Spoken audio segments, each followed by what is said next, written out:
Bienvenue sur Oli et Thanato, le podcast inspirant qui parle de la mort et des deuils pour les vivants. Mais en réalité, ça veut dire quoi ? Dans mon approche, tout changement est considéré comme un deuil. Qu'il s'agisse d'un décès, d'une séparation, d'un licenciement, d'un burn-out, d'un accident ou d'une crise de sens, tous les types de deuil sont abordés ici, sans tabou. Mon objectif est de vous transmettre des ressources et des réflexions pour appréhender toute notion de finitude dans nos vies. Partager le micro pour témoigner son vécu, décrypter un sujet d'actualité sous l'angle du deuil ou éclairer nos connaissances sur ces sujets, on peut vraiment dire que je parle de la mort et des deuils à toutes les sauces. Alors, qu'avons-nous au menu cette semaine ? Bonjour Céline. Bonjour. Je suis très contente de partager cet épisode avec toi qui sortira au moment de l'automne. Ouais. Avant de parler et de rentrer dans le vif du sujet, je te laisse te présenter et nous dire un petit peu qui es-tu. Alors, qui je suis ? Je suis donc Céline, j'ai 33 ans. Je suis la maman d'un petit garçon qui va avoir 3 ans la semaine prochaine là dans l'enregistrement. Je suis sophrologue et doula. J'ai plein de casquettes en fait. Je me suis formée à plein de choses pour au final accompagner de manière globale les gens. Mon but étant d'être centrée à chaque fois sur eux et sur leurs demandes pour vraiment les accompagner à la fois sur le corps et sur le mental. Ok. J'ai interviewé Fanny qui était doula aussi, où justement les épisodes sortent en septembre et qui sont vachement complémentaires. Pour toi, c'est quoi être doula ? Comment toi tu le définirais ? Parce que c'est un terme qui commence quand même tout doucement à se faire connaître, en tout cas plutôt auprès du public féminin. Comment toi t'aurais envie de le définir pour qu'on ait tous un petit peu les mêmes bases ? Ouais. Pour moi, la doula, c'est vraiment déjà une question de posture. Pour moi, c'est pas forcément une question de formation, c'est vraiment déjà de base, comment est-ce que tu te places vis-à-vis de l'autre, comment est-ce que tu l'accompagnes. À mon sens, on peut tous être un peu doula dans l'accompagnement qu'on fait au niveau des gens, puisque c'est l'accompagnement en fait émotionnel, l'accompagnement de la personne dans des transitions de vie. Alors on connaît beaucoup du coup les doulas dans l'accompagnement de la naissance, dans la périnatalité, mais c'est pas que ça. Et donc pour moi, c'est davantage une question de posture, de place qu'on prend dans cet accompagnement. J'aime bien le mot transition déjà parce qu'il me parle forcément. Je dis souvent que l'un des synonymes pour moi du mot deuil, c'est le mot changement ou le mot transition ou le mot métamorphose. Et qu'en même temps, cet épisode, il sort volontairement au moment du changement de saison à l'automne, toutes les saisons sont des saisons de transition, mais l'automne, elle a quand même quelque chose d'assez particulier quand même comme saison de transition où la nature, elle nous invite vraiment à lâcher prise. Et c'était aussi sur cette base qu'on avait envie de créer cet épisode et d'exprimer en quoi la saison de l'automne est fortement quand même associée au deuil. Comment toi, cette symbolique peut-être de l'automne, elle résonne avec ton travail de doula, même si tu nous as déjà un peu donné quelques éléments. Pour moi, ça résonne parce que l'automne, ça invite effectivement à la transition dans le sens où on commence à ralentir. C'est vraiment ce truc dans la nature qui te dit, là, stop. On a donné beaucoup au printemps, on a donné beaucoup justement dans l'été, avec vraiment beaucoup de choses qui peuvent se passer. Là, il est temps de venir se poser, de se déposer. Et au final, c'est ce qu'on fait aussi en tant que doula, c'est qu'on reçoit les gens qui viennent se déposer, poser leurs bagages, exprimer leurs émotions et juste ralentir. Je crois que c'est un des justes mots, mais dont on aurait besoin d'ailleurs au-delà de l'automne. On en parlait un petit peu d'une certaine manière en off juste avant, mais voilà, ralentir, c'est des choses qu'on sait pas forcément faire. Et accueillir les changements, les ritualiser, pas au sens religieux, mais plutôt au sens sacré, laïque ou spirituel, c'est des choses qu'on fait pas. On tourne les pages, on enchaîne les chapitres, on consomme notre vie comme on consomme sur les réseaux sociaux ou comme on consomme un fast-food. Et on a du mal, en fait, à ritualiser, à accompagner justement ces petits ou ces grands bouleversements, en fait, de nos vies. Et c'est pour ça que j'avais vraiment envie de partager cet épisode avec toi. Et j'aime bien ce que tu dis sur la saison de l'automne. J'en avais parlé avec Clémence dans l'épisode, je ne sais plus combien, que je mettrai en lien. J'ai plus le numéro en tête, mais des saisons du deuil. Et justement, la première saison, c'est celle de l'automne où on vient tu disais se déposer, où on vient lâcher prise, où on arrive avec ses bagages. J'aime bien aussi cette idée-là. Et dans un deuil, souvent, ça nous met à terre pour donner plusieurs expressions, ça nous coupe les jambes. Enfin, vraiment, cette notion de stop, de ralentir. Et du coup, cette notion de cycle de la vie, elle est aussi au cœur de ton travail. Tu parlais de la sophro aussi, enfin la notion de cycle de vie, de souffle de vie, c'est au cœur de tout ça. Et je pense que c'est important, en tout cas c'est aussi ce que j'avais envie d'aborder avec toi, c'est la notion du corps. Qu'est-ce que tu as envie de nous dire sur ce corps-là, ce véhicule qui nous permet d'avancer tous les jours et qui nous permet de ralentir aussi, même si on le fait pas.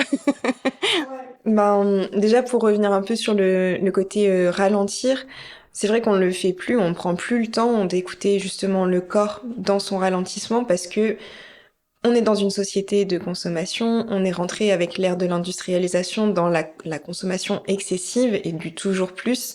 Et effectivement, on accélère et on oublie que les saisons de la nature, avant, on vivait avec.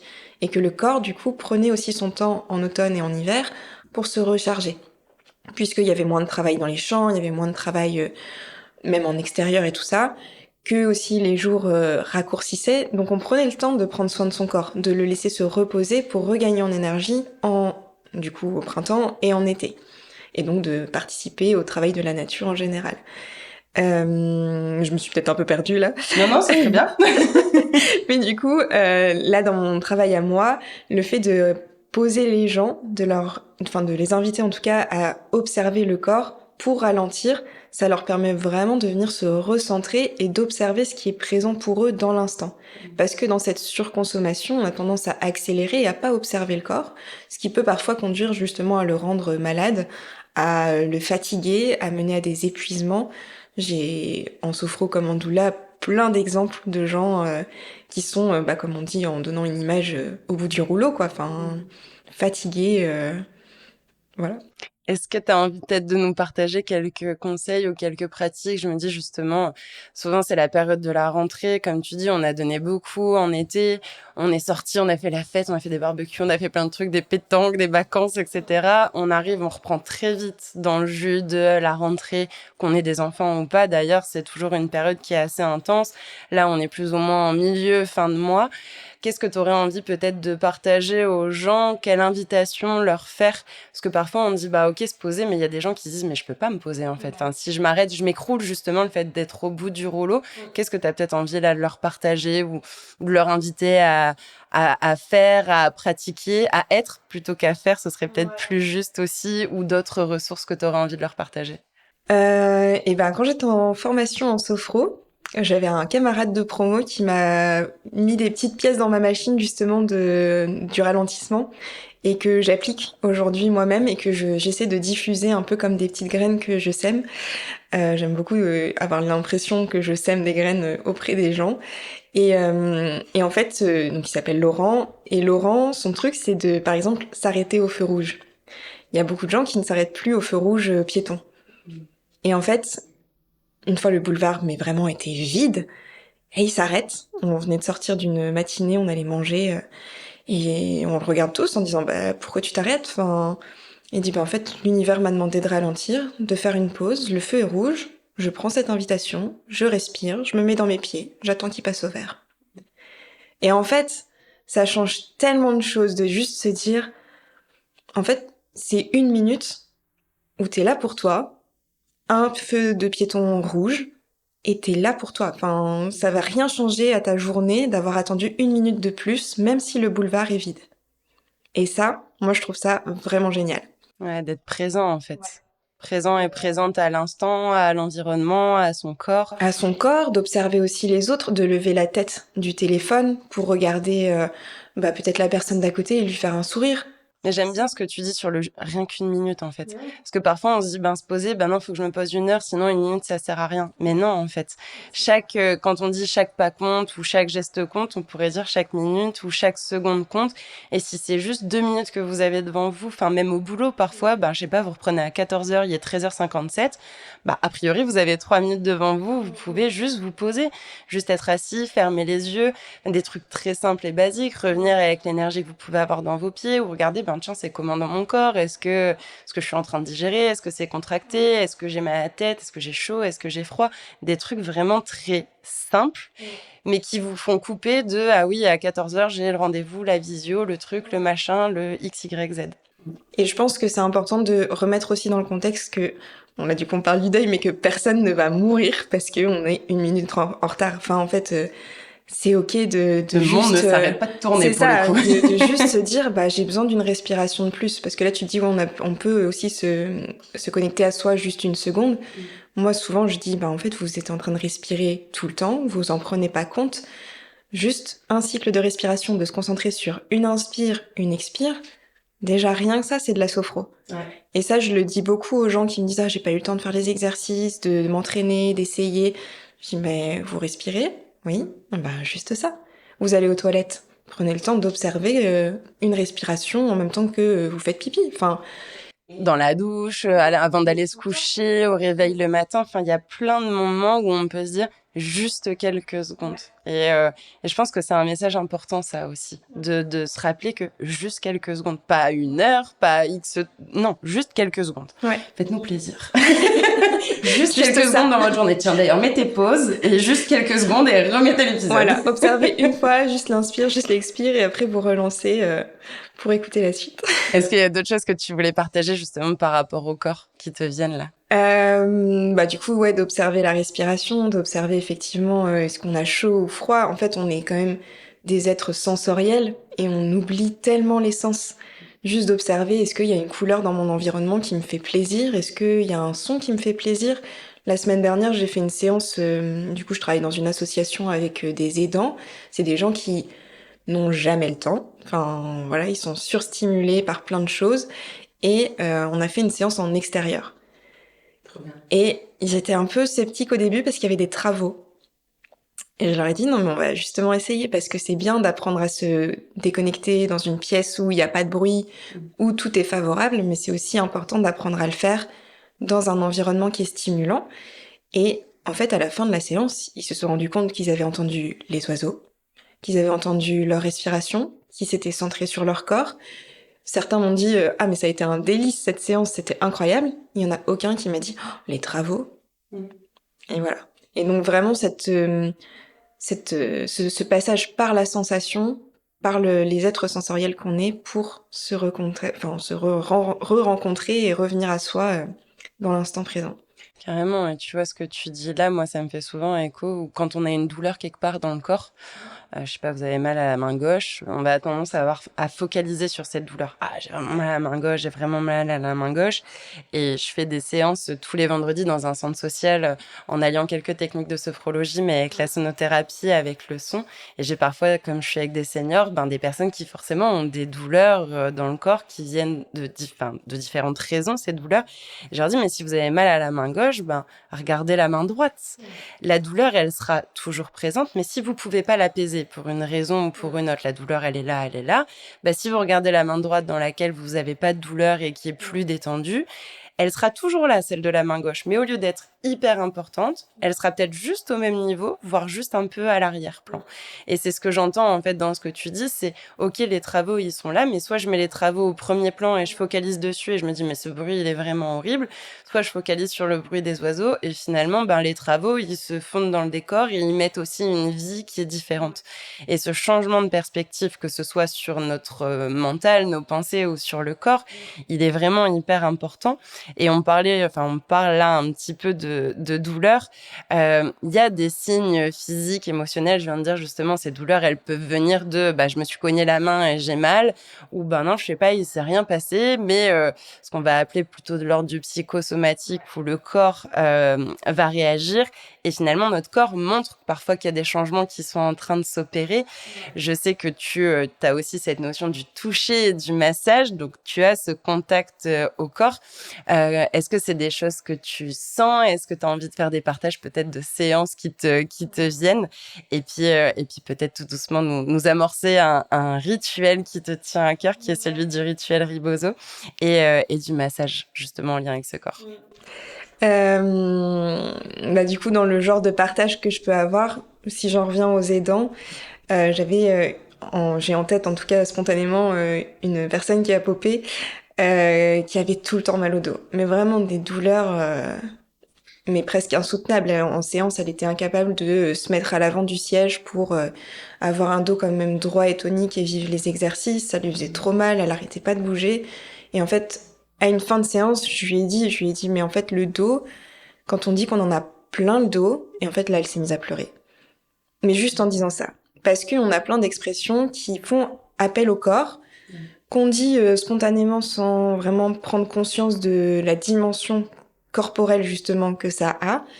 Et en fait, à partir de là, elle a travaillé sur son dos en ayant conscience qu'elle avait trop de responsabilités, trop de choses qu'elle portait qui étaient trop lourdes.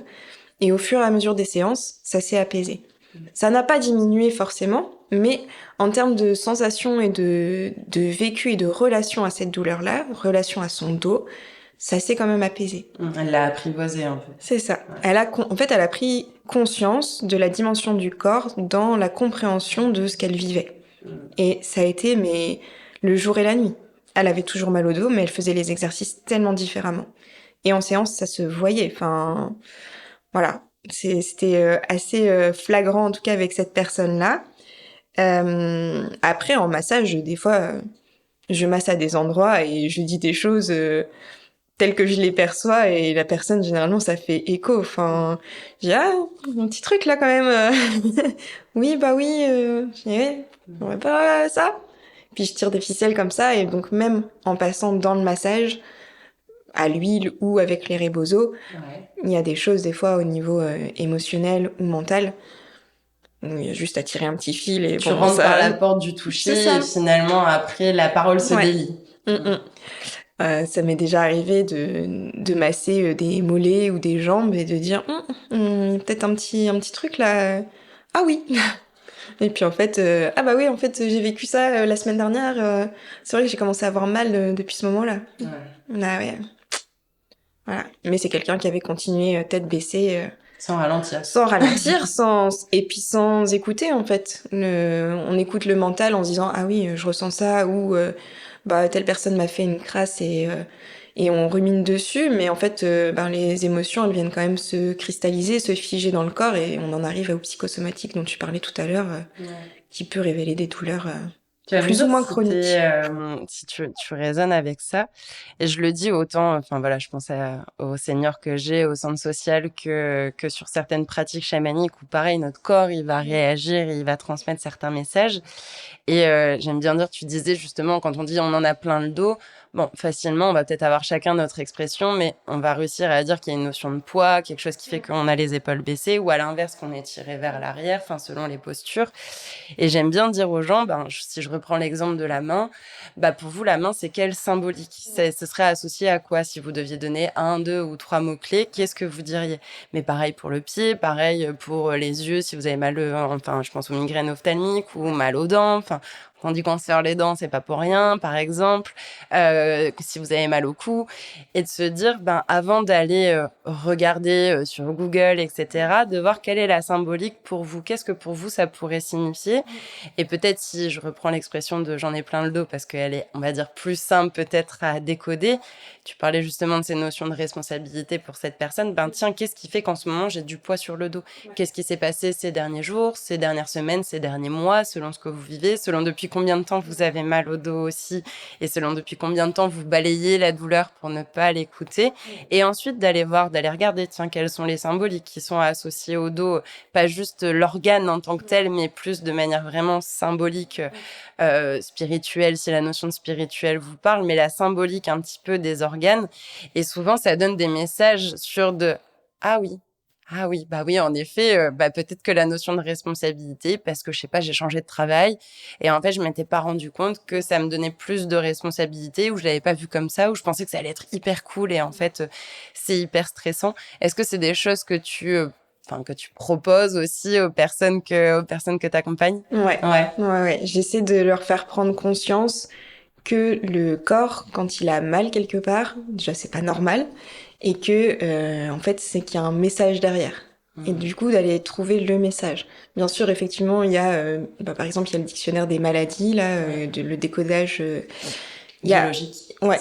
Il y a vraiment le truc qui a été posé, écrit, et qui est très juste, hein, quand on regarde bien. Mais il y a aussi tout ce que les gens viennent, eux, porter et mettre dans leur corps, de leur côté.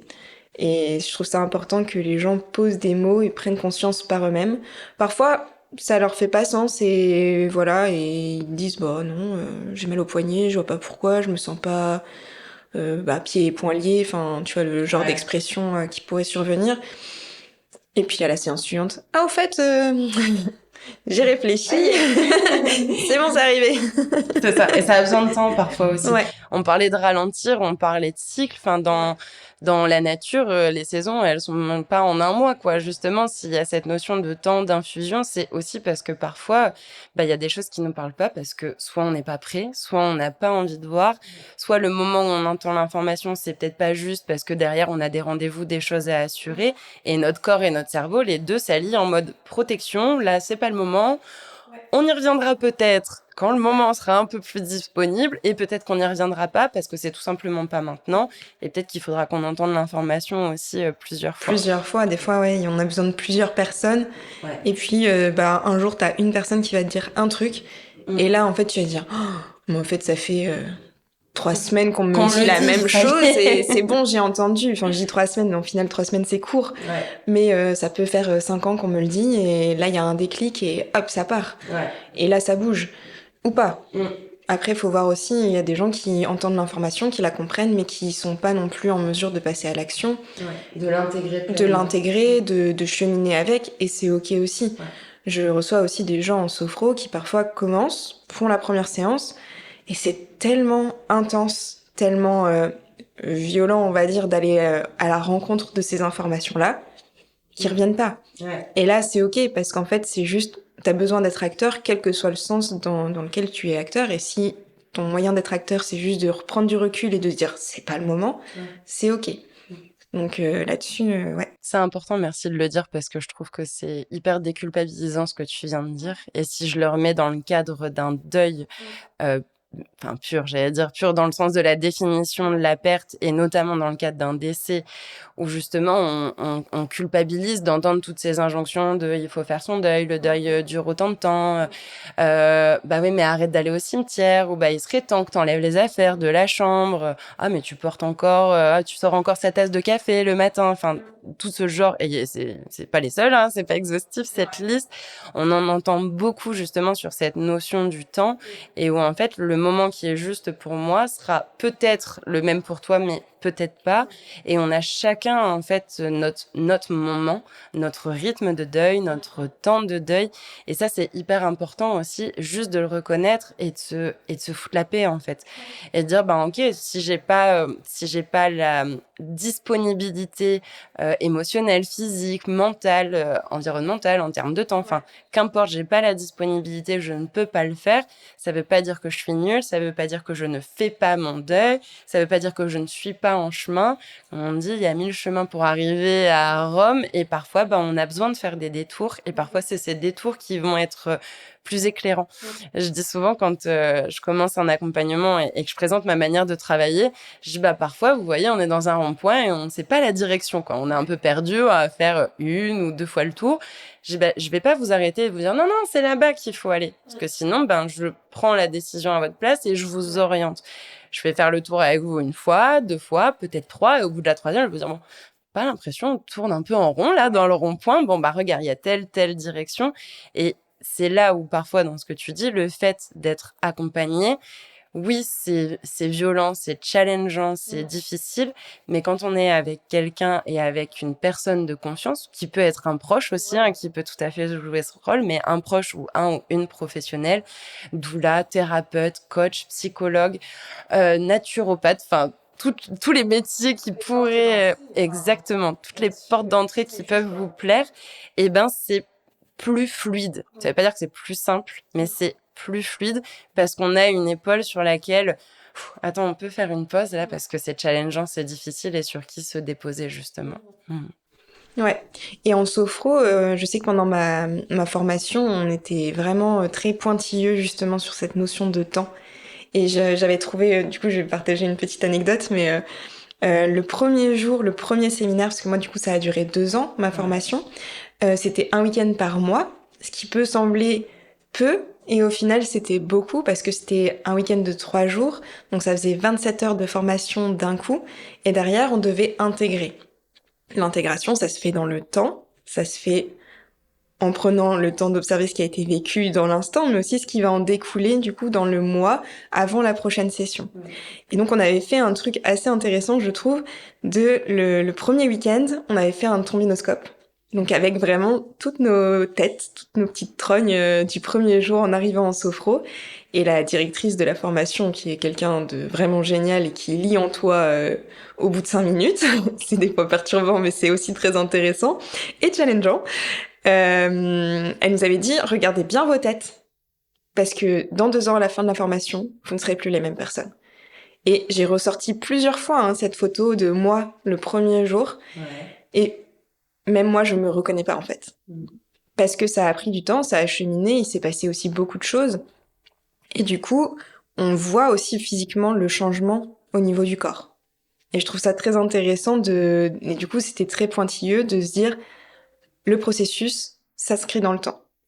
Et tous les processus s'inscrivent dans le temps, quel que soit le temps. Et on est des êtres effectivement de cycle, de temps, quelle que soit notre dimension du temps pour chacun. Carrément. Je donne souvent, j'aime bien le côté métaphorique et je donne souvent ça aux personnes que j'accompagne, que ce soit en individuel ou dans des ateliers, en disant, bah, si vous prenez un thé et vous le laissez juste 2 secondes dans l'eau, il va pas avoir beaucoup de goût, enfin, ça va pas être terrible. Ça, c'est la plus, on va dire la plus soft. Et après, sinon, moi qui suis une fan de fromage, j'aime bien dire la plupart des fromages, quand même, il y a cette notion de pourriture quand même. Et du coup, il y a quelque chose qui prend du temps. Et un fromage, il est meilleur généralement avec le temps. Ouais, je suis fan de fromage aussi, tu parles à une bonne personne. Et un fromage, ça se boit avec du vin généralement. Enfin, pas que, l'abus d'alcool est mauvais pour la santé, on est d'accord, mais c'est juste pour ma métaphore. Un vin, ça a aussi besoin de temps pour se bonifier, pour vieillir, etc. Donc chacun prend la métaphore qui lui plaît.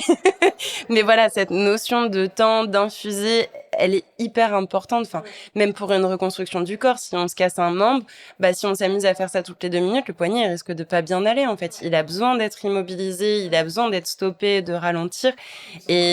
Et justement, la saison de l'automne, elle est hyper propice pour ça. Elle est aussi en lien avec l'ancrage et avec le corps. Et j'aimerais bien que tu nous parles un peu plus de ce rituel, justement, le rituel Ribozo. J'en ai parlé un petit peu avec Fanny par rapport à la maternité, au resserrage de bassin. Mais je sais qu'il n'est pas que pour ça. Il accompagne de nombreuses transitions, comme la doula n'est pas là que pour la naissance, même si on a facilement cette image-là. Qu'est-ce que tu as envie de me dire? Déjà que c'est effectivement un soin qui me tient énormément à cœur. C'est un soin que j'ai découvert en 2020. Voilà, j'observais un peu ce qui se passait pendant le confinement. Je m'informais sur plein d'autres choses. J'ouvrais un peu mes horizons et donc j'ai découvert ce soin. Et je me suis dit, en fait, ce soin, il a l'air génial, j'ai envie de faire ça.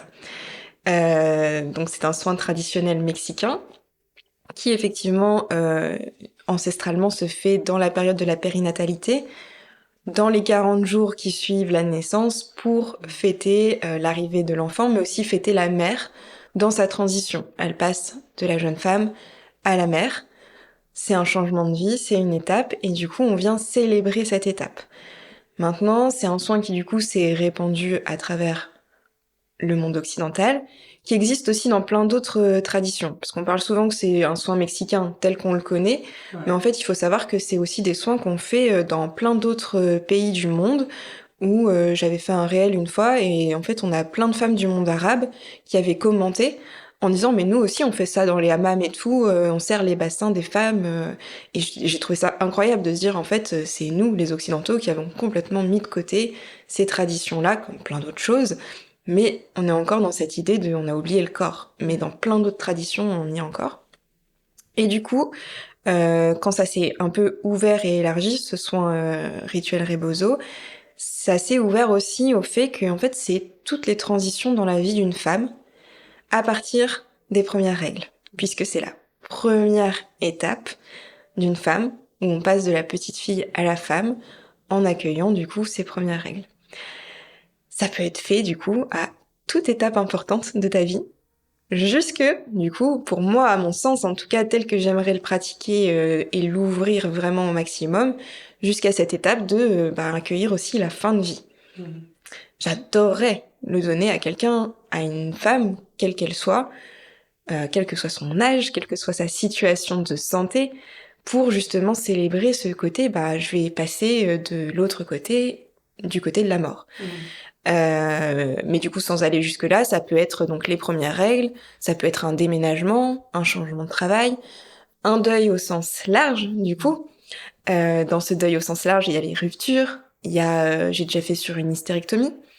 C'était une femme qui avait déjà eu des enfants et tout ça, mais quelque part dans sa féminité, il y avait un gros changement puisque on lui a retiré l'utérus pour cause de santé. Du coup, elle s'ouvrait sur autre chose, sur une autre vie, avec son féminin.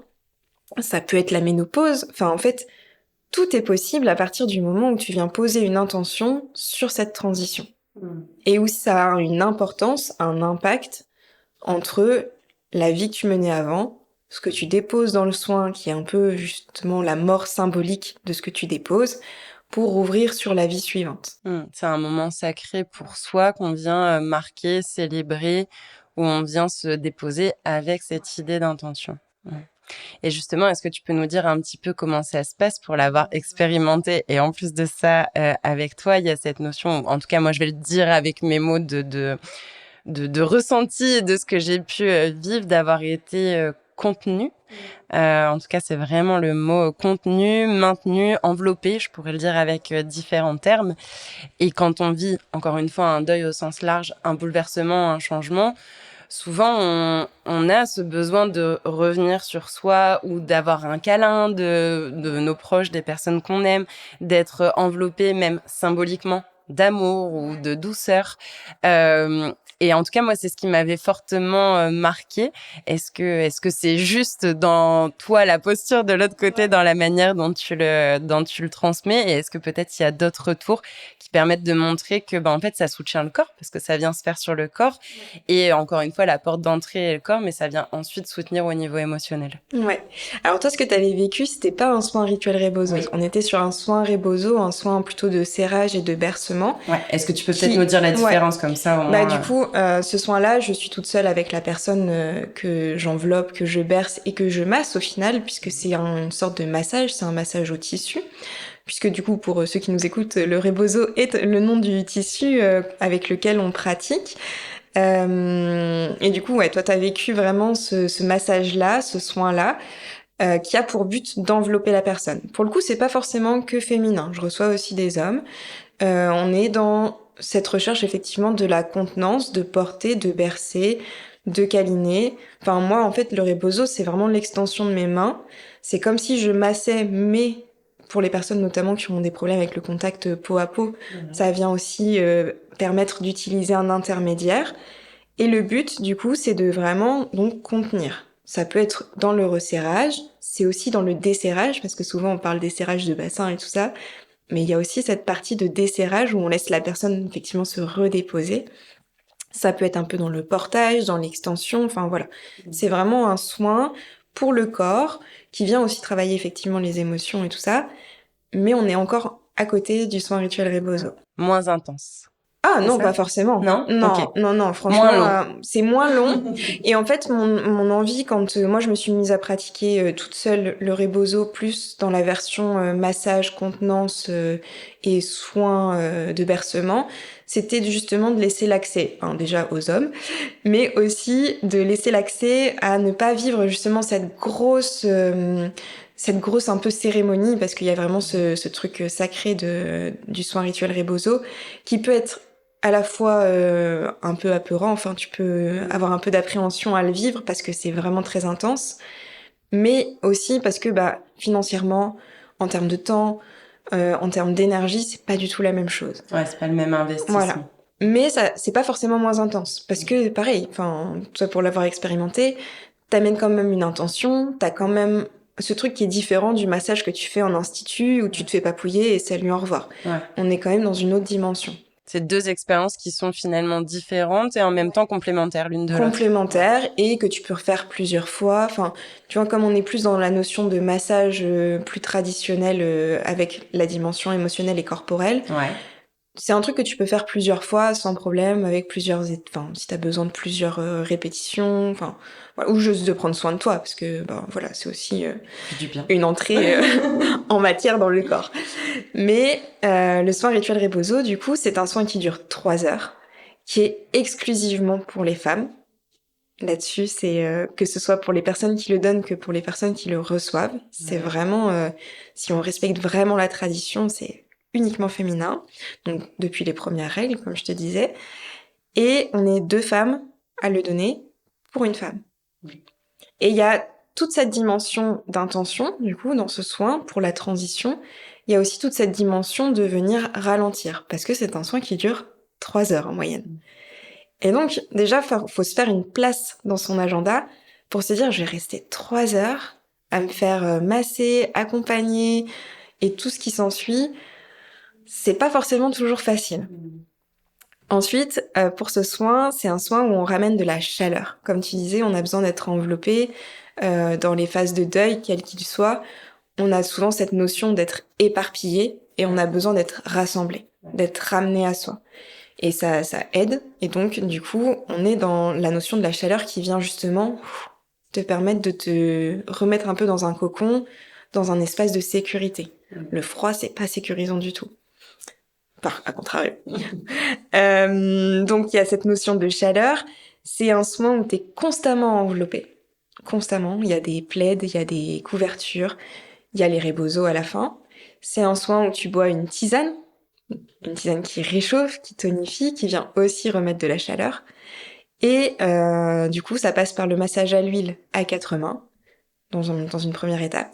Enfin, après l'accueil, l'explicitation de l'intention, voilà, on met pas la personne directement sur la table ou le futon. Après, il y a un temps de hammam, de nouveau, cette notion de chaleur. Le hammam, il est important parce qu'il y a cette notion de chaleur, mais tu sais, avec la vapeur et tout ça, c'est aussi très enveloppant. Nous, pour les soins, du coup, j'ai pas de hammam en cabine comme dans les spas. Donc, c'est une petite tente, un peu comme les tentes Quechua qui se déplient en 2 secondes, dans laquelle tu rentres, dans laquelle, du coup, il y a beaucoup de vapeur, où il fait très chaud. C'est très, très intense. Et du coup, t'as cette notion aussi, pour tenir complètement, de venir te replier sur toi. T'as un peu l'impression, enfin en tout cas moi c'est comme ça que je l'avais vécu la première fois, de retourner un peu dans l'utérus de ma maman et d'être vraiment genre bien blottie. Et après du coup on réemballe la femme quand elle ressort et ensuite il y a les serrages. Et les serrages c'est 7 points clés du corps, donc on commence par la tête et on va jusqu'aux pieds. Il n'y a pas que le bassin, aussi souvent on parle du bassin mais il n'y a pas que ça. Et donc on fait un câlin en général à l'ensemble du corps, à l'ensemble de l'être. Donc c'est un soin qui est très intense, qui est très long, et où on a un vrai processus dans ces étapes. Les étapes ont une importance. Là, on fait avec le hammam. Si on va à domicile, on peut le faire avec un bain. Mais du coup, c'est un peu plus compliqué parce qu'il faut maintenir une certaine chaleur du bain. Il y a des soins rituels Rebozo où c'est pas tout à fait respecté, où on fait des yoni steam, par exemple. Là-dessus, c'est... Je tiens à mon soin rituel Rebozo de manière ancestrale. Je fais un petit peu de propagande, mais là-dessus, c'est pas un soin rituel Rebozo. Parce qu'il n'y a pas de contenance à juste faire une yoni steam. Voilà.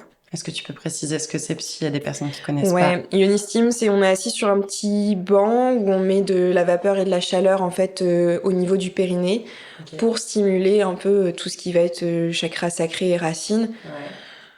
Ça a des bienfaits, ça a une certaine importance, mais pas dans le soin rituel Rebozo. Oui, c'est pas sa place. C'est pas sa place. Ouais. Voilà.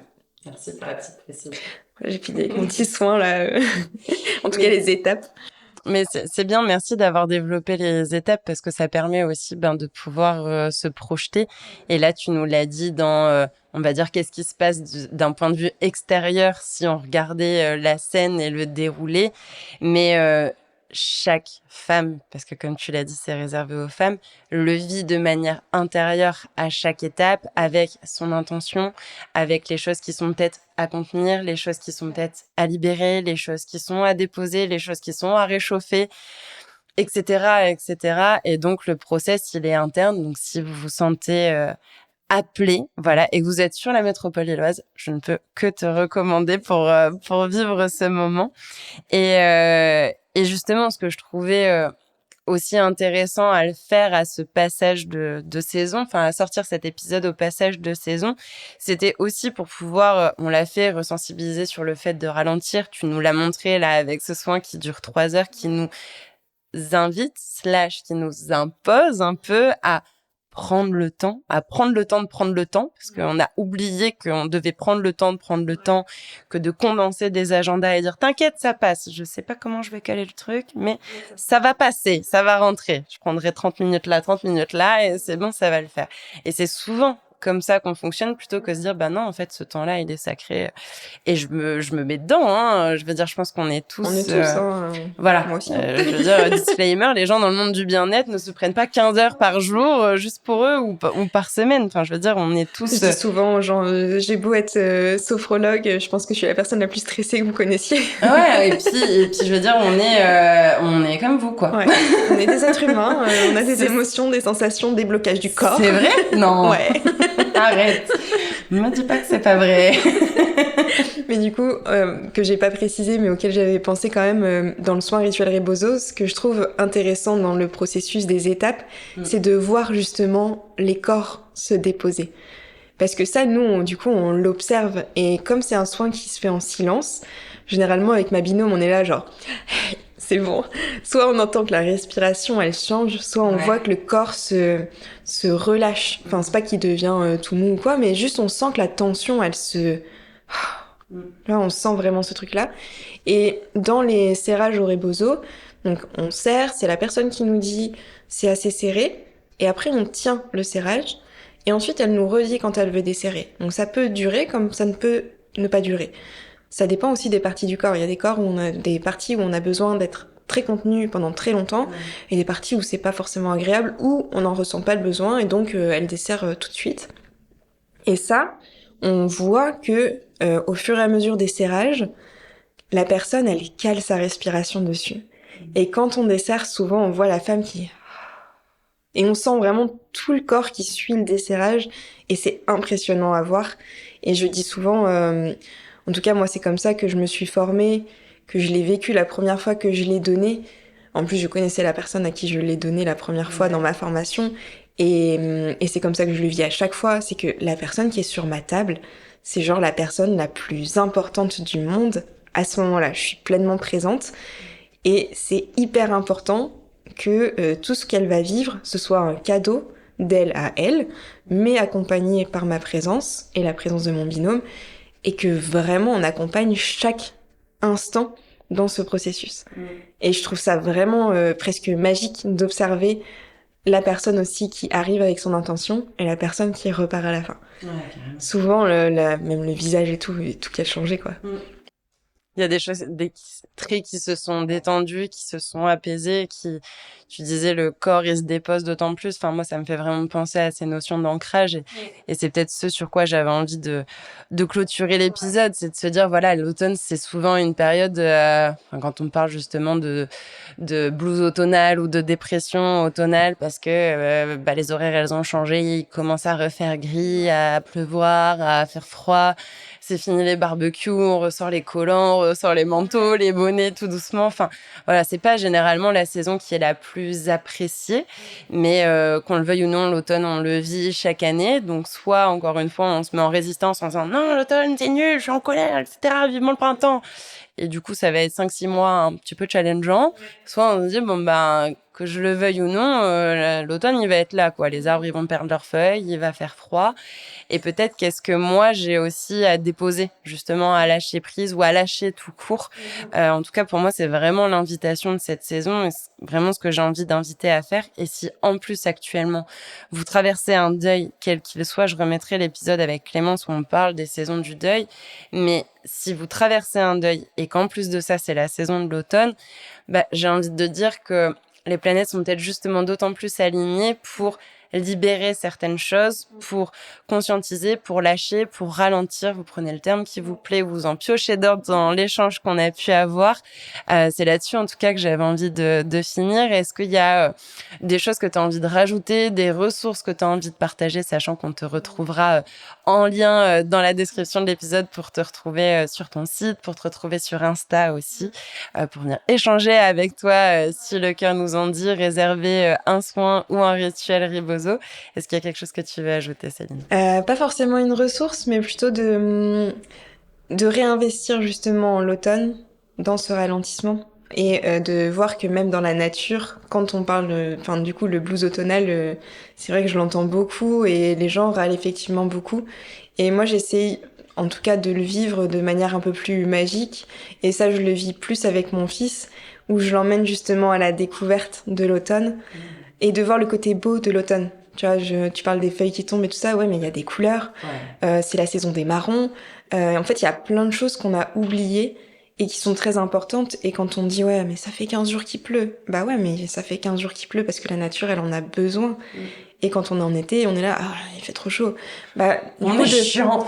Non, mais c'est ça, on n'est jamais content des cycles dans lesquels on se trouve. Et du coup, de réinvestir ce côté magique de, en fait, toutes les petites choses de l'automne, comme toutes les petites choses du printemps, de l'été ou de l'hiver, ont leur place. Et que la pluie, autant que le reste, est cool. Juste, faut s'équiper. Enfin, voilà. Et sortir avec un kawaii, quoi. C'est ça, sortir avec un kawaii. Mon fils, je lui ai acheté une combi intégrale, il saute dans les flaques avec ses bottes en caoutchouc. Exactement cette image-là. Et en fait, c'est génial. Enfin, même moi, je réapprends à sauter dans les flaques. À sauter dans les flaques parce qu'en fait, c'est génial. On peut pas faire ça quand il fait 40 degrés et que, y a pas d'eau.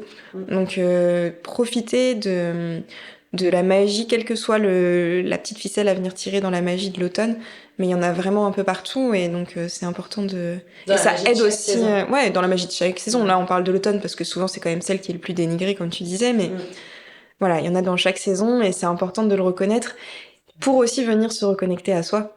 Parce que tu vois, quand on dit je réapprends à sauter dans les flaques, putain, mais quel bonheur de sauter dans les flaques en fait. L'innocence et la naïveté de l'enfant qu'on a oublié, que non, c'est pas conventionnel, il faut pas faire ça, on va me regarder bizarre. Ou arrête, tu vas avoir les pieds mouillés. Enfin, combien de fois je l'entends arrête, tu vas avoir les pieds mouillés. On s'en fout, on va sécher. Pieds nus, au moins tout va bien. Ouais, ou juste tu t'en fous, tu vas sécher en rentrant.